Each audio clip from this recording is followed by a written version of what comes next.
नमस्कार दोस्तों, मेरा नाम विक्रम कुमार है और आज हम लोग बात करने वाले हैं बिहार पैरामेडिकल प्रवेश परीक्षा 2024 के बारे में। इनके बारे में हम लोग क्या जानने वाले हैं, तो इसका सिलेबस जानने वाले हैं कि आखिर इसका फुल सिलेबस क्या है, जिससे कि हमारा एग्जाम में प्रश्न पूछे जाते हैं। ठीक है, किस सब्जेक्ट से कितने प्रश्न पूछे जाते हैं, इन सभी डिटेल्स के बारे में हम लोग बात करने वाले हैं। तो आइए एक एक करके सभी डिटेल्स के बारे में हम लोग जानेंगे। और अगर आपको वीडियो पसंद आएगा तो चैनल को सब्सक्राइब कीजिएगा और दोस्तों में क्या करना है, शेयर कर देना है। तो चलिए सबसे पहले हम लोग बात करते हैं बिहार पैरामेडिकल प्रवेश परीक्षा के बारे में। ठीक है, ये किसके तहत एग्जाम होता है, तो ये डीसीईसी के तहत जो है हमारा एग्जाम लिया जाता है। और इसमें क्या क्या आता है, तो पीएम आता है और पीएमएम आता है। ठीक है,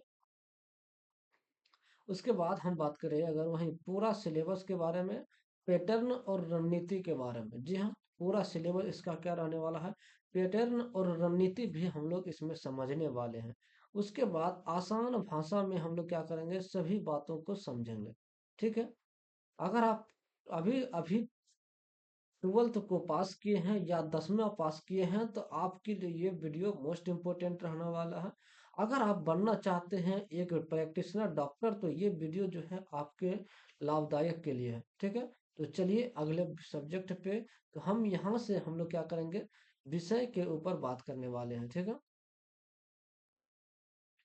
तो हमारा क्या रहने वाला है, मुख्य विषय क्या रहने वाला है, यानी कि सब्जेक्ट। सब्जेक्ट में हम लोग क्या क्या पढ़ेंगे, किन किस से बात पूछा जाता है, इनके बारे में बात करते हैं। तो सबसे पहले आपका फिजिक्स रहेंगे, केमिस्ट्री रहेंगे, उसके बाद बायोलॉजी, मैथमेटिक्स, हिंदी, इंग्लिश, और ये है जो जनरल नॉलेज और इंग्लिश जनरल साइंस। तो ये हमारा क्या रहने वाला है, सिलेबस है, यानी कि ये इससे physics, chemistry, biology, mathematics, Hindi, English और जनरल नॉलेज, ये सभी क्या है, हमारा सब्जेक्ट है, यानी कि इन्हीं से प्रश्न पूछे जाते हैं। ठीक है, तो आइए अब एक एक करके सभी के बारे में जानते हैं कि फिजिक्स में आखिर हमें क्या पढ़ना होगा, केमिस्ट्री में क्या पढ़ना है, बायोलॉजी में क्या पढ़ना है, और हिंदी में क्या पढ़ना होगा, इंग्लिश में क्या पढ़ना है, और जनरल नॉलेज में क्या पढ़ना है, अब जनरल साइंस में भी क्या पढ़ना है। इन सभी डिटेल्स के बारे में हम लोग इस वीडियो में जानेंगे।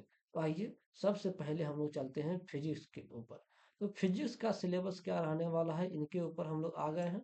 तो सबसे पहले हम लोग पढ़ेंगे मोशन, लॉज ऑफ मोशन। ठीक है, उसके बाद हम लोग पढ़ेंगे वर्क, एनर्जी एंड पावर। उसके बाद अगला प्रश्न टॉपिक जो है हमारा रहने वाला है, वो है ग्रेविटेशन। उसके बाद क्या यहाँ पे रहने वाला है, तो हीट एंड थर्मोडायनेमिक्स। ठीक है, उसके बाद अगला प्रश्न जो है टॉपिक रहने वाला है इलेक्ट्रिसिटी एंड मैनेजमेंट, मैग्नेटिज्म। ठीक है, उसके बाद जो है हमारा है ऑप्टिक्स एंड वेव्स। तो ये हमारा क्या है, ये हमारा पूरा का पूरा जो है, अगर यहीं पे अगर बात करें तो ये यहाँ पे हमारा मोशन, घूर्णन, गति का नियम पढ़ना है। उसके बाद कार्य, ऊर्जा एवं शक्ति पढ़ना है। गुरुत्वाकर्षण पढ़ना होगा, यहाँ पे गुरुत्वाकर्षण के बारे में पढ़ना है। हीट यानी कि उष्मा एंड ताप के बारे में पढ़ना है। ऊर्जा और चुंबकत्व के बारे में पढ़ना होगा। ठीक है, उसके बाद यहाँ पे प्रकाशिकी और तरंग के बारे में हम लोग यहाँ पे पढ़ने वाले हैं। तो फिजिक्स के बस इतना ही चैप्टर है और इन्हीं में से हमारा प्रश्न पूछे जाते हैं। ठीक है, तो उम्मीद करते हैं कि फिजिक्स के बारे में आप समझे होंगे। चलिए अब अगला पे केमिस्ट्री के बारे में। तो केमिस्ट्री का ये सिलेबस हमारा रहने वाला है, केमिस्ट्री में क्या क्या पूछे जाते हैं। तो सबसे पहला जो है हमारा रहने वाला है वो है बेसिक केमिस्ट्री। ठीक है, बुनियादी केमिस्ट्री। उसके बाद स्ट्रक्चर ऑफ एटम में एटम, उसके बाद पीरियोडिक टेबल। उसके बाद अगर बात करें तो एसिड, बेस एंड साल्ट्स के बारे में पढ़ेंगे। केमिकल रिएक्शंस के बारे में पढ़ेंगे। ऑर्गेनिक एंड इनऑर्गेनिक बेसिक्स के बारे में हम लोग पढ़ने वाले हैं। तो ये तो हो गया हमारा केमिस्ट्री के बारे में। अगर आप फिजिक्स और केमिस्ट्री का सिलेबस आप समझ गए हैं तो जो है दोस्तों में शेयर कीजिए। ये क्या करना है, दोस्तों में शेयर कीजिए। और ये जरूर बताइए कि आखिर आपको ये हमारा कमेंट में ये जरूर बताएं कि हमारा वीडियो आपको कैसा लगा। क्या इसी तरह से हमारा वीडियो आप देखना चाहते हैं? अगर आप लोग लंबा कमेंट आएगा, ज़्यादा कमेंट आएगा, तो इस सभी का जो है एक मिसलेनियस क्वेश्चन हम लोग तैयार करेंगे, सभी चैप्टर वाइज। जी हाँ, सभी चैप्टर वाइज। जैसे कि फिजिक्स में हमने पढ़ेंगे मोशन के बारे में, तो मोशन यानी कि गति के बारे में जब पढ़ेंगे तो गति का पूरा कितना पीवाई की अभी तक हुआ है, सभी का एक मोस्ट इम्पोर्टेंट वीडियो जो है हम लेकर आने वाले हैं जल्दी। ठीक है, तो चैनल को सब्सक्राइब कर लीजिएगा। तो अब केमिस्ट्री के बारे में आप समझ गए, उसके बाद का हम लोग जानते हैं बायोलॉजी का सिलेबस के बारे में। जी हाँ, बायोलॉजी के बारे में जानते हैं। तो सेल एंड टिश्यूज, उसके बाद human body systems, digestive, respiratory, circulatory और नर्वस, हेल्थ एंड डिसीज और इकोलॉजी। ठीक है, तो ये बायोलॉजी आप बायोलॉजी के बारे में आप लोगों को बता दिया गया है। उसके बाद हम लोग चलते हैं कि मैथमेटिक्स के बारे में। तो मैथमेटिक्स सिलेबस हमारा क्या रहने वाला है? तो सबसे पहले रहने वाला है number system, percentage, ratio and proportions, algebra, geometry और मेंसुरेशन। वहीं अगर इसका हिंदी में बात करें तो यहाँ पे हो जाएगा ये हमारा संख्या पद्धति। ठीक है, ये क्या हो जाएगा? तो ये हमारा हो जाएगा संख्या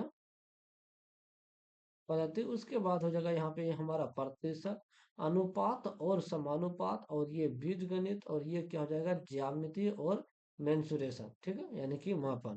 तो यहाँ तक उम्मीद करते हैं मैथमेटिक्स का भी सिलेबस आप यहाँ पे समझ पाएंगे। अब आते हैं हम लोग मेन टॉपिक यानी कि हिंदी और इंग्लिश के बारे में। ठीक है, हिंदी और इंग्लिश के बारे में जानेंगे।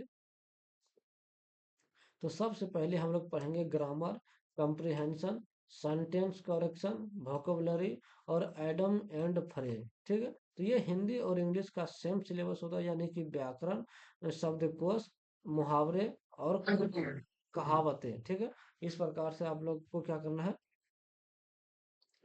पढ़ने वाले हैं। उसके बाद हम लोग चलते हैं यहाँ पे जनरल नॉलेज एंड साइंस के बारे में, यानी कि जनरल नॉलेज और जनरल साइंस के बारे में, समान ज्ञान और समान विज्ञान के बारे में हम लोग यहाँ पे पढ़ने वाले हैं। तो करंट अफेयर्स आपसे पूछे जा सकते हैं, हिस्ट्री एंड ज्योग्राफी पूछे जा सकते हैं, Indian constitutions, science discoveries, important days, यानी कि इम्पोर्टेंट डेज भी आपसे पूछे जाते हैं। ठीक है, अब हम लोग बात करते हैं एग्जाम पैटर्न के बारे में। ठीक, आखिर एग्जाम जो होगा तो हमारे कितने देर का एग्जाम होगा, किस आधार पर एग्जाम होगा, कितने क्वेश्चन आएंगे, कितने घंटे दिए जाएंगे, कितने नंबर दिए जाएंगे, सभी डिटेल्स के बारे में हम लोग यहाँ पे बात करेंगे। तो चलिए सबसे पहले अगर बात करें, टोटल एग्जाम जो है हमारा 2 घंटा का होने वाला है। कितने घंटे का होने वाला है? तो 2 घंटे का होने वाला है, यानी कि 120 मिनट का जो है आपको समय दिया जाएगा एग्जाम हॉल में। ठीक है, ये आपका एग्जाम किस तरह से होगा? तो ऑफलाइन में होगा और ओ एम आर सीट पे होगा, यानी कि ऑफलाइन में होगा। ठीक है, और ओ एम आर सीट दिया जाएगा आपको रंगने के लिए। यहाँ तक उम्मीद करते हैं कि आप समझ गए होंगे। उसके बाद आता है टोटल क्वेश्चन। तो टोटल क्वेश्चन आपका कितना रहने वाला है? तो टोटल क्वेश्चन 90 रहने वाला है। और एक क्वेश्चन 1 नंबर का, एक क्वेश्चन कितना नंबर का रहेगा? एक क्वेश्चन 1 नंबर का। तो 90 क्वेश्चन कितना नंबर का हो जाएगा? 90 नंबर का। ठीक है, तो टोटल 90 क्वेश्चन 90 नंबर का यहाँ पे रहने वाला है। ठीक है, उसके बाद हम लोग बात करते हैं निगेटिव मार्किंग के बारे में। तो जी हाँ, इसमें निगेटिव मार्किंग के बारे में हम लोग बात करने वाले हैं। तो इसमें निगेटिव मार्किंग नहीं है, आप जी 90 में 90 बना सकते हैं, कोई आपको दिक्कत नहीं है। ठीक है, अगर आप चाहते हैं कि हम 90 में 90 बनाए तो बिल्कुल रगड़ के बनाए, आप जाने या न जाने बिल्कुल रगड़ के बनाए, आपको जो है इसमें नंबर नहीं काटा जाएगा। ठीक है, तो सभी प्रश्न आप अटेम्प्ट कर सकते हैं। ठीक है, सभी प्रश्न क्या कर सकते हैं? अटेम्प्ट यहाँ पे कर सकते हैं। तो यहाँ पे हमने पहले ही बता दिए थे कि टाइम कितने रहने वाला है, 120 मिनट रहने वाला है 90 प्रश्न बनाने के लिए। इजी पहले करें। ठीक है, तो आप बात करें कि एग्जाम में जो है आखिर प्रश्न हम कैसे बनाएंगे। तो सबसे पहले क्या करेंगे? सबसे पहले इजी इजी प्रश्नों को हम लोग हल करेंगे, उसके बाद जो है हार्ड पे जाएंगे। ठीक है, ताकि आपका समय जो है ज्यादा व्यर्थ ना हो। उसके बाद गैस करना सेफ है। ठीक है, उसके बाद क्विक समरी। तो 2 घंटे का एग्ज़ाम है, 90 क्वेश्चन आपका ऑब्जेक्टिव रहने वाला है, जिसमें कि नो नेगेटिव मार्किंग रहने वाला है, ठीक है? तो यहाँ तक उम्मीद करते हैं कि आप सभी को समझ गए होंगे, तो अब बात कर लेते हैं यहीं पे। अगर आपको हमारा ये वीडियो पसंद आया है, तो चैनल को सब्सक्राइब करें और वीडियो को जो है दोस्तों में शेयर करें। तो हम आपको अपने बारे में नहीं बताया, तो चलिए यहाँ पे लास्ट में आपको हम अपने बारे में बता देते हैं। जो भी निवासी ये दरभंगा का निवासी होंगे और बिहार से बिलोंग करते होंगे, वो हमें डीएमसीएच में कभी ना कभी देखे होंगे। तो जी हाँ, मैं भी पैरामेडिकल स्टूडेंट डीएमसीएच का हूँ, यानी कि Darbhanga medical college hospital DMCH का स्टूडेंट हूँ। अगर आप हमसे पढ़ना चाहते हैं, तो ये हमारा वीडियो ज़रूर देखें और दोस्तों में शेयर करें। मैं जल्द ही इस पे एक लॉन्ग वीडियो लेकर आने वाले हैं, आखिर आपको क्या पढ़ना है, क्या नहीं पढ़ना है। मिलते हैं अगले वीडियो में, जब तक के लिए धन्यवाद।